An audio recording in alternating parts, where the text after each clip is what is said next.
Bismillahirrahmanirrahim. Assalamualaikum warahmatullahi taala wabarakatuh. Alhamdulillah wassalatu wassalamu ala Rasulillah wa ala alihi wa sahbihi wa man wala. Alhamdulillah, kita bersyukur kepada Allah Subhanahu wa taala pada hari yang berbahagia ini. Allah Taala bagi peluang kepada kita berlatar belakangkan Gunung Keriang, Kedah, tuan-tuan. Alhamdulillah. Saya sampaikan satu tazkirah. Kebetulan saya ziarah sahabat saya.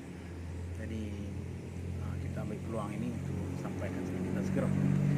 Tuan-tuan rahmati sekalian, alhamdulillah kita bersyukur kerana masih lagi diberikan nikmat iman dan juga Islam. Allah Taala masih lagi memberikan kekuatan kepada kita untuk meneruskan ibadah puasa kita, ibadah siam dan juga qiyam, ibadah qiyamul lail dan juga ibadah puasa kita. Alhamdulillah.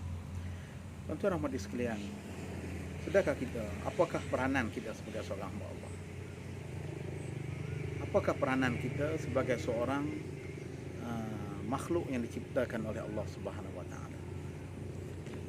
Ini peranan tazkirah, tuan-tuan, untuk kita bagi tahu balik, kita nak peringat balik. Kadang-kadang kita lupa.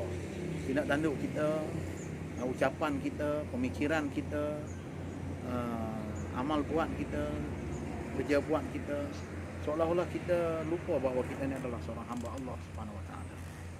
Bagaimana kita nak membezakan, tuan-tuan, hamba ni dengan benda-benda yang lain? Tuan-tuan,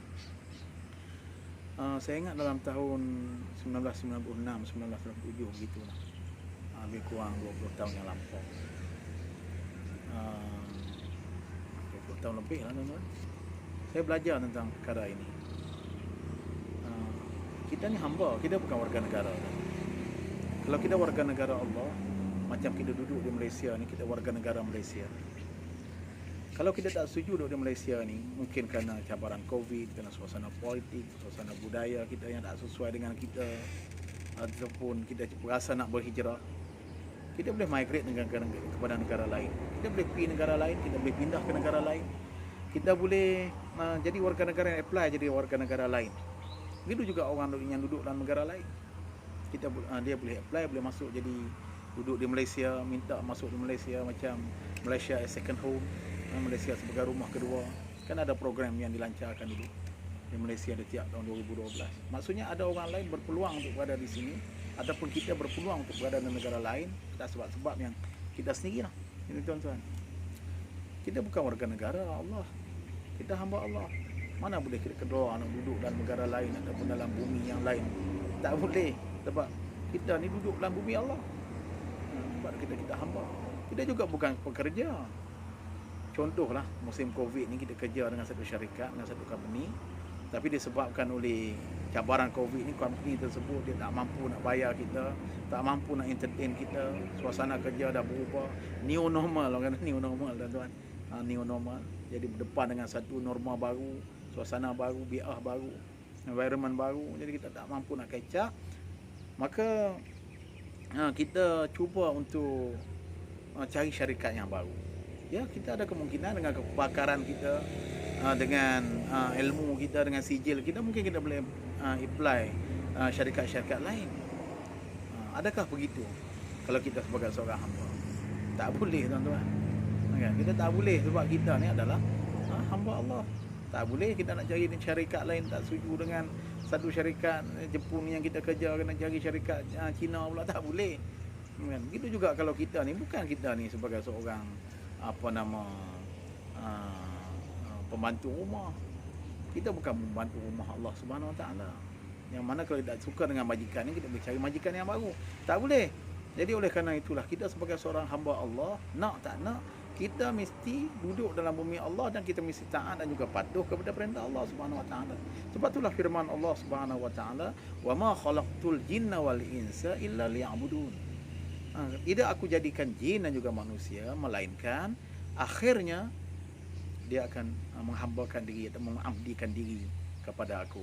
Maksudnya apa saja yang Tuhan suruh buat, kita wajib buat. Itu baru hamba. Kalau kita nak buat apa yang Tuhan tak suruh buat, ataupun kita tak buat apa yang Tuhan suruh buat, itu bukan hamba yang beriman kepada Allah Subhanahu wa taala.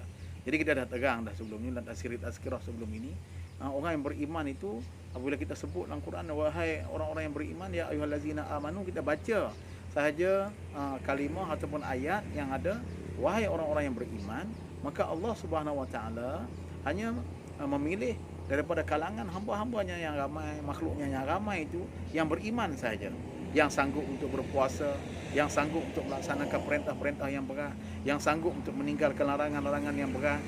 Maka orang yang beriman saja. Waduh, ya Allah Ta'ala panggil, khususkan dah.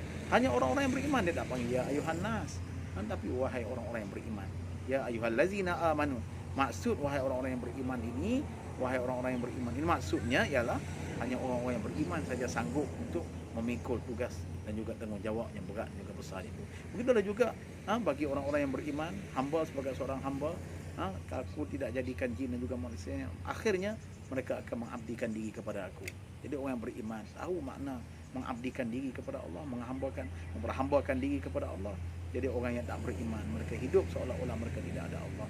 Jadi oleh kerana itulah tuan-tuan, kalau warga negara dia boleh duduk dalam negara lain. Kalau seorang pekerja dia boleh cari syarikat yang lain. Kalau dia seorang pembantu rumah, kerja lah apa pun, tapi dia boleh cari majikan yang lain. Tapi kita sebagai seorang hamba tidak ada peluang bagi kita untuk mencari majikan selain daripada Allah.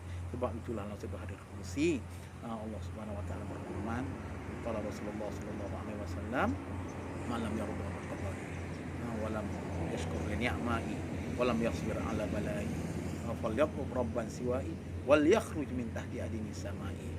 Allah Taala sebut, dia kata, kalau siapa yang tidak suka dengan ketentuan aku, qadar aku, siapa yang tidak syukur terhadap nikmat-nikmat aku, siapa yang tidak sabar terhadap ujian-ujian daripada aku, carilah Tuhan selain daripada aku.